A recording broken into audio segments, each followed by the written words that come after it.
Hemos llegado al período más solemne de la historia. Todo indica que somos la generación del tiempo del fin. La comunidad científica se ha pronunciado. Quedan 100 segundos para el fin del mundo. La necesidad de una cabal preparación urge, pero sobre todo, un autoanálisis que nos permita ver nuestra condición espiritual real. Las señales indican claramente que Cristo viene y hay que denunciar las abominaciones de Babilonia, tal como lo hicieron los reformadores o protestantes en sus inicios. Ellos tuvieron el discernimiento del Espíritu Santo e identificaron con las profecías de Daniel y Apocalipsis al anticristo, así como el tiempo del fin. No obstante, dichos aciertos fueron contrarrestados por Roma y a través de la contrarreforma logró introducir un sinnúmero de doctrinas teológicas erradas dentro de la iglesia protestante. En dichas enseñanzas se posterga el tiempo del fin y se ha logrado camuflar, desviando el dedo acusador de las profecías que la señalan como la madre de las rameras. Entender cómo será la venida de nuestro Señor Jesucristo es una clave importante para nuestra preparación.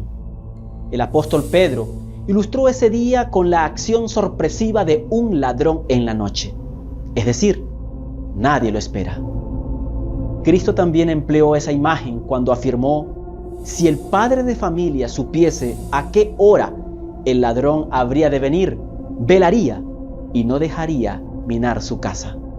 Así que es clara la necesidad de estar permanentemente en guardia y constantemente listos ante el inminente advenimiento. Pero se ha presentado una falsa esperanza, una creencia que a muchos agrada y que le conviene a un sistema, una doctrina que aparentemente está respaldada por la Biblia, pero que resulta en un cruel sofisma. ¿Pasará la iglesia por la gran tribulación? ¿Será la iglesia raptada antes de que aparezca el anticristo? ¿Qué evidencias históricas tenemos de la aparición y desarrollo de estas doctrinas?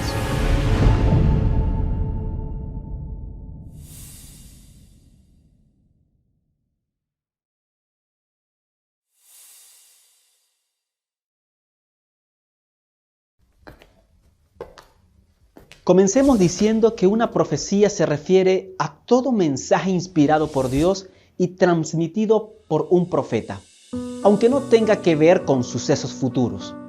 La profecía representa uno de los dones espirituales que Dios concedió a su pueblo luego del pecado, para guiarlo a través de los tiempos, y permanecerá hasta que Cristo aparezca en las nubes de los cielos.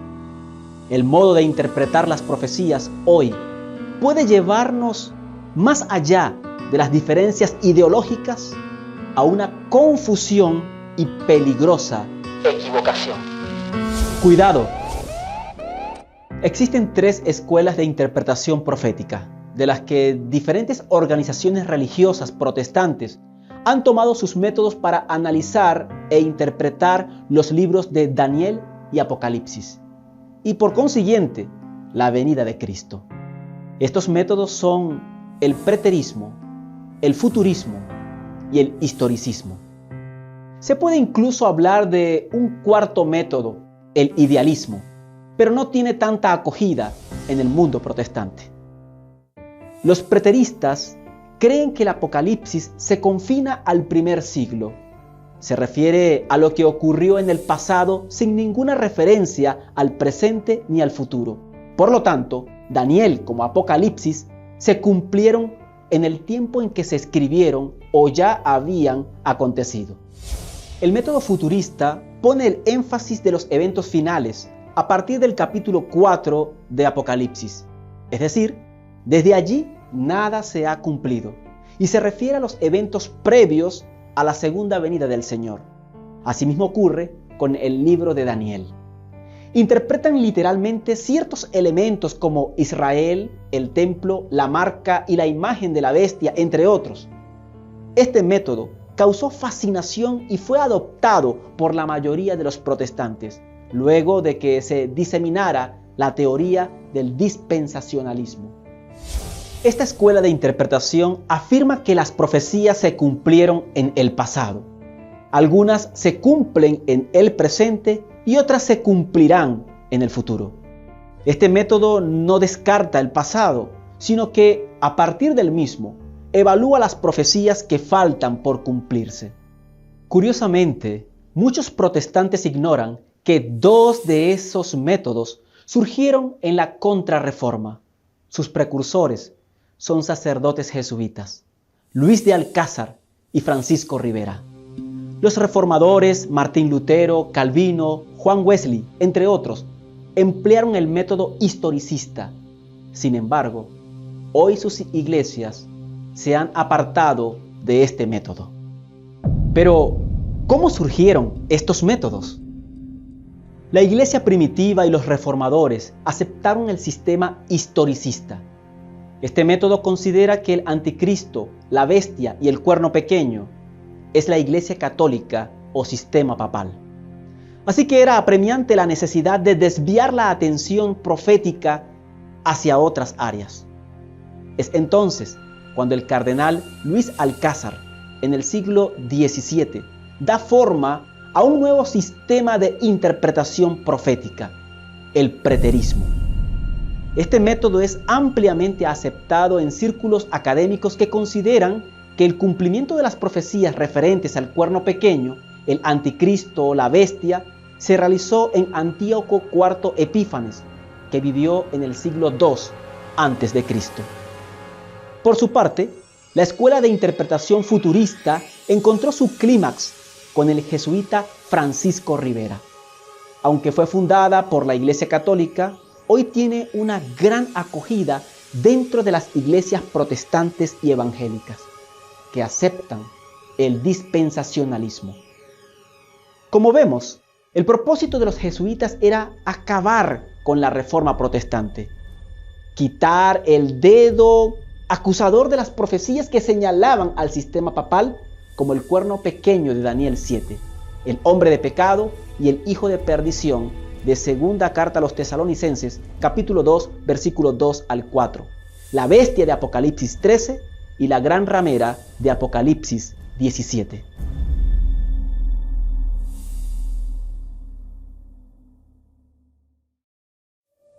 Dos astutos jesuitas opusieron el argumento de que el anticristo no era un sistema que pretendía ser cristiano y que abarcaba la Edad Media, sino un solo individuo. Según Francisco Rivera, el anticristo era un judío en el futuro distante que reinaría en Jerusalén. O, según Luis de Alcázar, un emperador romano pagano del pasado que gobernó durante los primeros siglos. De esta manera, la Iglesia Católica eliminó completamente al anticristo de la Edad Media. La aceptación de cualquiera de las dos tesis contrarrestaría con eficacia los conceptos predominantes del protestantismo. Es interesante notar que Francisco Rivera leyó las profecías sobre el anticristo, el cuerno pequeño, el hombre de pecado y la bestia. Y debido a su dedicación y lealtad al Papa, llegó a conclusiones muy diferentes de las de los protestantes. Dijo: estas profecías no se aplican a la Iglesia Católica en todo. Entonces, ¿a quién se aplican? A un solo hombre siniestro que se levantará en el fin de los tiempos. ¡Fantástico!, fue la respuesta de Roma. Y este punto de vista fue rápidamente adoptado como la posición oficial católica sobre el anticristo. En 1590, Rivera publicó un comentario de 500 páginas sobre el Apocalipsis, una contrainterpretación a la opinión predominante entre los protestantes que identifican al papado con el anticristo. Además, señaló que los primeros capítulos del Apocalipsis se refieren al tiempo del fin y no a la historia de la Iglesia. El resto se limita a un futuro de 3 años y medio literales, inmediatamente antes a la segunda venida. El anticristo sería una sola persona malvada que aparecería 7 años antes del fin y que sería recibido por los judíos y reconstruiría Jerusalén. Rivera negó la interpretación protestante del anticristo como sentado en la iglesia de Dios, tal como lo afirmó Agustín, Jerónimo, Lutero y muchos reformadores. Según Rivera, el anticristo se encuentra en alguien fuera de la iglesia de Dios. El resultado de su trabajo era una completa distorsión y difamación de la verdad profética. Estos son los principales puntos de la escatología del sacerdote Rivera. El anticristo es un hombre, no el papado. Él sería ateo o incrédulo. Él no sería revelado hasta 7 años antes del final de los tiempos. Él se sentaría en un reconstruido templo en Jerusalén y haría un pacto con los judíos. Él se llamaría a sí mismo Dios. Perseguiría y blasfemaría a los santos de Dios. La abolición de la religión cristiana. Denegaría de Jesucristo. Mataría a los 2 testigos de Dios. Conquistaría el mundo. Por lo tanto, según Rivera, los 1260 días y los 42 meses y los 3 tiempos y medio de la profecía no eran 1260 años, pero sí 3 años y medio literales, por lo que ninguno de estos tiempos del libro de Apocalipsis ha tenido aplicación a la Edad Media o al papado, sino para el futuro, para un periodo inmediatamente antes de la segunda venida. De ahí el nombre de futurismo. Además de Rivera, Roberto Francisco Rómulo Bellarmino, un acérrimo enemigo de la verdad protestante, reforzó esta doctrina. Fue miembro de la Compañía de Jesús, sacerdote cardenal de la Iglesia Católica, arzobispo e inquisidor en la época de la Contrarreforma, que defendió la fe y la doctrina católica durante y después de la Reforma Protestante, por lo que fue llamado el martillo de los herejes. Sus escritos afirman que Pablo, Daniel y Juan no tenían nada que decir sobre el poder papal. Bellarmino escribió un libro inmenso donde refinaba y propagaba las ideas de Francisco Rivera. Él era experto en el debate con los protestantes. Otro sacerdote que le daría vigor a esta enseñanza fue Manuel de Lacunza, un jesuita de Chile, el cual escribió un manuscrito en español titulado La venida del Mesías en gloria y majestad, bajo el seudónimo de Juan Josafat Rabino Ben Ezra en 1791. Lacunza escribió bajo un nombre judío para ocultar el hecho de que él era católico, con el fin de dar a su obra una mejor aceptación en el protestantismo, su objetivo principal. También era un defensor del futurismo.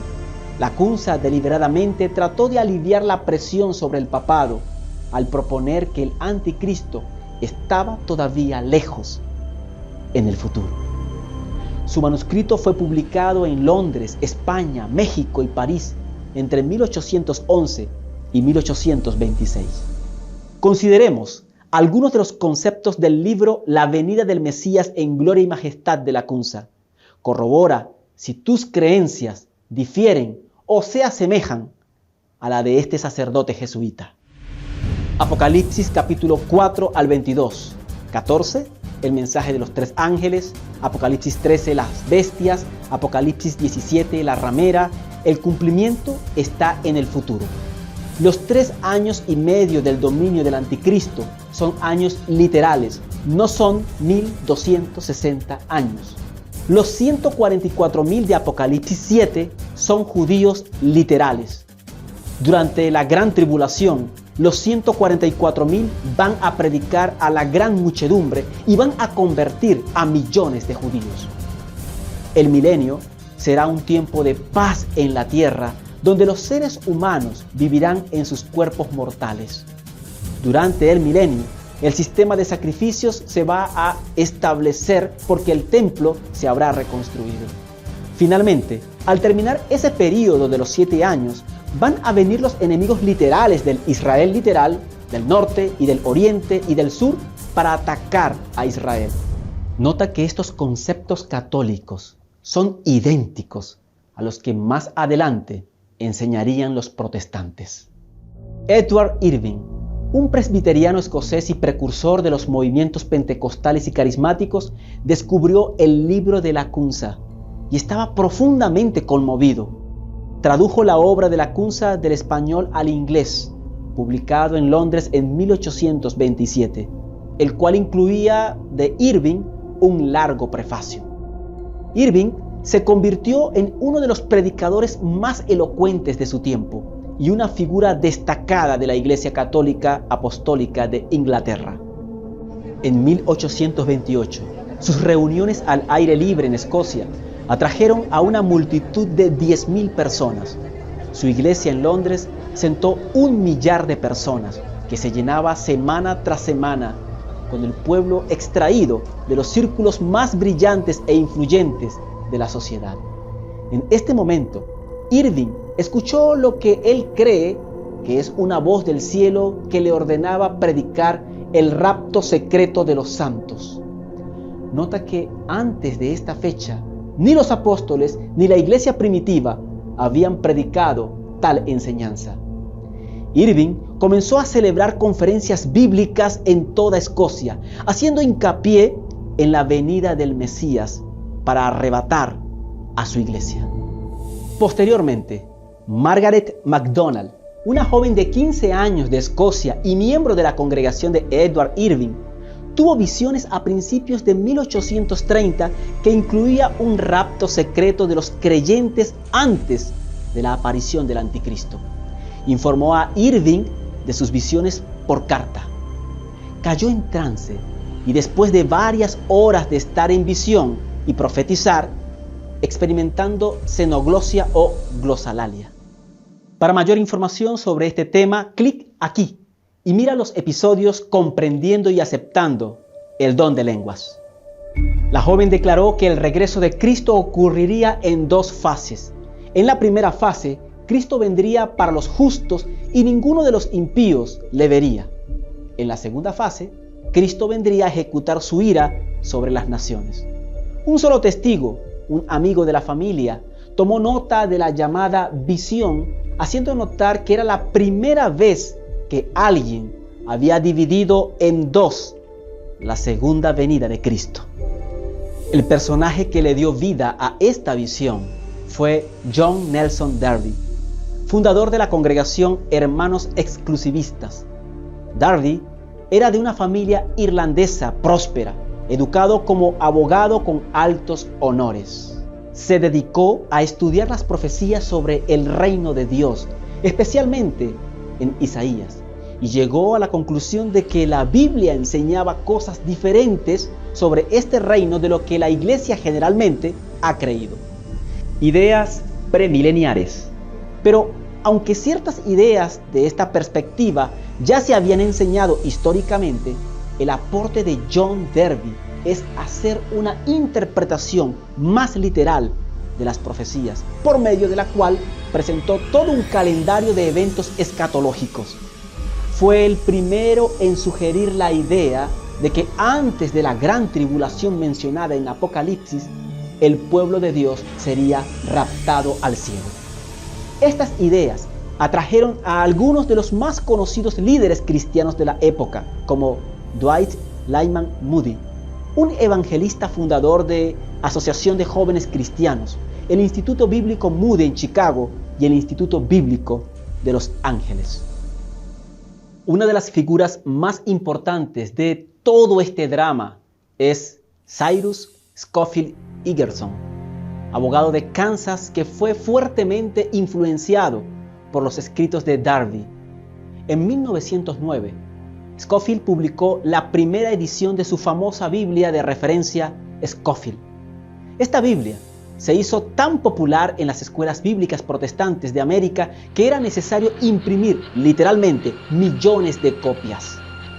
Sin embargo, en las notas al pie muy respetados de la misma Biblia, Scofield inyectó grandes dosis del líquido del futurismo que también se encuentra en los escritos de Darby, Todd, Maitland, Bellarmino y Rivera.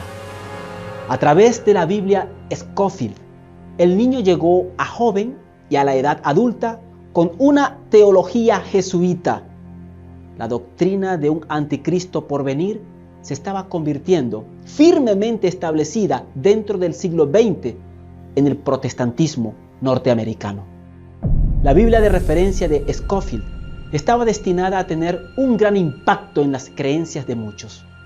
Algunas almas ignorantes buscaron en las notas de esta Biblia como si fuera la misma palabra de Dios. 1 millón de copias fueron impresas en 1930, de tal manera que 3 millones de copias fueron publicadas en los siguientes años. A través de esta Biblia, Scofield llevó la doctrina del rapto secreto al corazón mismo de la evangelización. Seguramente muchos de los que me escuchan han sido influenciados en algún momento de su vida espiritual por las notas al pie de la página encontradas en la Biblia Scofield. En resumen, todo comenzó como una invención católica romana. Los escritos de Rivera influyeron en Lacunza, ambos jesuitas. Lacunza influyó a Irving, Irving influyó a Darby, Darby influyó a Scofield, Scofield y Darby influyeron a Moody y Moody influye al movimiento pentecostal. Y te preguntas, ¿cómo? Pues las Asambleas de Dios es la más grande denominación pentecostal en el mundo. Al comenzar el movimiento pentecostal a principios del siglo XX y celebrarse el primer concilio general de las Asambleas de Dios en 1914, se trataba de un movimiento pequeño, el cual no contaba con su propia casa editorial. Necesitaban material para sus escuelas dominicales y de estudio para sus iglesias. ¿De dónde crees que lo obtuvieron? Lo compraron a Moody Press y luego cosieron sus propias cubiertas. ¿Y qué piensas que la gente de las Asambleas de Dios llegaron a creer? Exacto, creyeron lo que el Instituto Bíblico Moody enseñó. Esto tuvo un impacto sobre la teología pentecostal, pues durante los primeros años prácticamente no había premilenialistas en el movimiento pentecostal. En aquellos días, la mayoría de sus ministros provenían de la iglesia presbiteriana, de la metodista y de otras denominaciones históricas. De esta manera, el movimiento pentecostal fue influenciado y saturado de la doctrina del rapto secreto por eslabones que conectaban directamente a la iglesia romana. Lo antes planteado nos permite rastrear los orígenes de esta doctrina. Hubo otras personas que contribuyeron a mejorarla, pero definitivamente quien aportó los últimos toques a este sistema fue John Nelson Darby, reconocido posteriormente en el mundo teológico como el padre del dispensacionalismo. Pero, ¿qué hay detrás del dispensacionalismo? Descúbrelo en el próximo episodio de Lo que nunca te dijeron.